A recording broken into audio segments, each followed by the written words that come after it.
لکھنے کو لفظ بہت ہے، ہاں لیکن دل کی اذیت کب لفظوں میں ڈل سکتی ہے؟ تو سامنے ہوتی، میرے آنسو دیکھتی تو شاید کچھ اثر میرے بولے گئے الفاظ کا ہوتا۔ میں بنا قصور کے ہی ماری گئی ماں، اوپر والے نے تم لوگوں کے پاس بھیجا تھا، لیکن تم نے کچرا سمجھ کے اٹھا کر پھینک دیا۔ مجھے گھر یاد آتا ہے ماں، مجھے تم یاد آتی ہو۔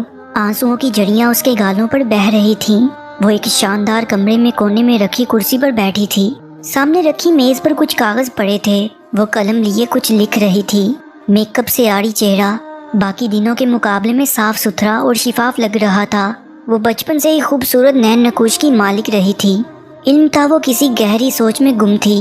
ایسا لگتا تھا کہ وہ اپنی سوچ کو لفظوں میں ڈالنے کی کوشش کر رہی ہو، چہرے پر چھائے کرب کو کسی داستان میں رقم کرنا چاہتی ہو۔ بہتے آنسوؤں کو بار بار پونچھتے ہوئے وہ قلم کو صفحے پر گھسیٹ رہی تھی، اور پھر ہچکیوں کا نہ ختم ہونے والا سلسلہ شروع ہوا۔ وہ ہچکیاں لیتے ہوئے رو رہی تھی۔ روتے روتے اس نے شدت سے اپنا بایاں بازو پکڑ لیا تھا، جو کہ ایک دن پہلے سیڑھیوں سے گر جانے کے سبب فریکچر ہو گیا تھا اور اب سفید پٹیوں میں لپٹا تھا۔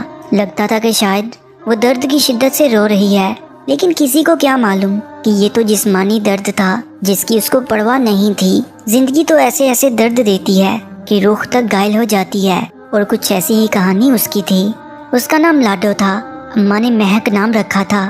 البتہ ابا اسے منحوس کہا کرتے تھے، لیکن روتی ہوئی اس بچی کو گرو جی نے سینے سے لگاتے ہوئے لاڈو نام دیا تھا، جو کہ اس کی پہچان بن گیا تھا۔ خوبصورت نین نقوش کی مالک کہیں سے بھی خواجہ سرا نہیں لگتی تھی، ایک نازک سی لڑکی لگتی تھی جس کو دیکھ کر کوئی بھی یقین نہ کرے کہ یہ خواجہ سرا ہے۔ دنیا میں رشتے ملتے ہیں، محبت ملتی ہے، لیکن اس کو صرف آنسو ملے تھے۔ پیدائش پر صرف ماں ہی تھی جس نے ماتھا چوم کر سینے سے لگایا تھا۔ ابا کا رویہ ہمیشہ سخت رہا تھا، میں گھر میں آؤں تو اسے میری نظروں سے دور رکھا کرو۔ ابا غصے سے چنگارتے تو اماں سہم سی جاتی، وہ ایک کمرے میں دبک کر بیٹھ جاتی۔ محلے اور رشتہ داروں کے طنز سے تنگ آ کر اکثر ابا چپل سے اس کی چمڑی ادھیڑ دیتے۔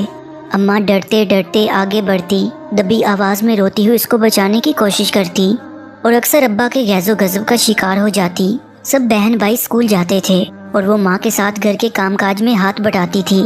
صبح ابا کے جانے کے بعد وہ کمرے سے نکلتی اور شام کو ابا کے آنے سے پہلے ہی کمرے میں بند ہو جاتی۔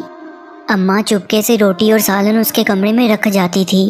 بہن بھائی بھی اس سے نفرت کرتے تھے اور مخاطب کرنا بھی پسند نہ کرتے تھے، یا شاید ابا کی دی گئی تاکید پر اسے دور رہتے تھے۔ مہمانوں کے آنے پر اسے کمرے سے نکلنے کی اجازت نہ تھی۔ اپنے کمرے میں رہتے ہوئے بھی وہ کسی قید خانے میں بند اس قیدی جیسی تھی جو کہ بنا کسی قصور کے سزا کاٹ رہا ہو۔ آج ابا بتا کر گیا تھا کہ وہ دیر سے گھر آئے گا۔ لاڈو بہت خوش تھی۔ بہن بھائی نانی کے گھر گئے ہوئے تھے، گھر میں اماں تھی اور صرف لاڈو۔ آج وہ آزادی سے ادھر ادھر چہکتی پھر رہی تھی، گلابی سرخی ہونٹوں پر لگائے، شوخ میک اپ سے چہرہ سجائے، ماں کا دوپٹہ شانے پہ ڈالے، شیشے میں خود کو دیکھ رہی تھی۔ وہ بلا شبہ بہت حسین لگ رہی تھی۔ اچانک ابا کا عکس اس نے شیشے میں دیکھا تو ہڑبڑا کر پلٹی۔ سامنے ابا غصے میں لال پیلے ہوئے کھڑے تھے۔ اس دن اماں کے لاکھ بچانے پر بھی ابا نہ رکے اور اس کے ساتھ ساتھ اماں کو بھی پیٹتے رہے۔ آخر مار مار کر تھک گئے تو لاڈو کو گھسیٹتے ہوئے دروازے سے باہر دھکیل دیا۔ نہ جانے کتنی ہی دیر وہ دروازے کے ساتھ لگی روتی رہی۔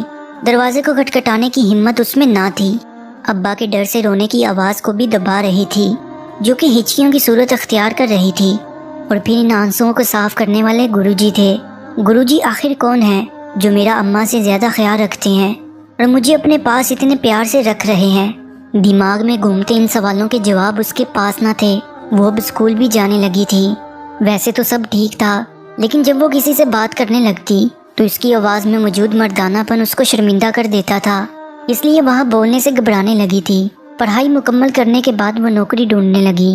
گرو جی کی اچھی جان پہچان کے سبب وہ پڑھ لکھ گئی تھی، لیکن نوکری ملنا ناممکن تھا۔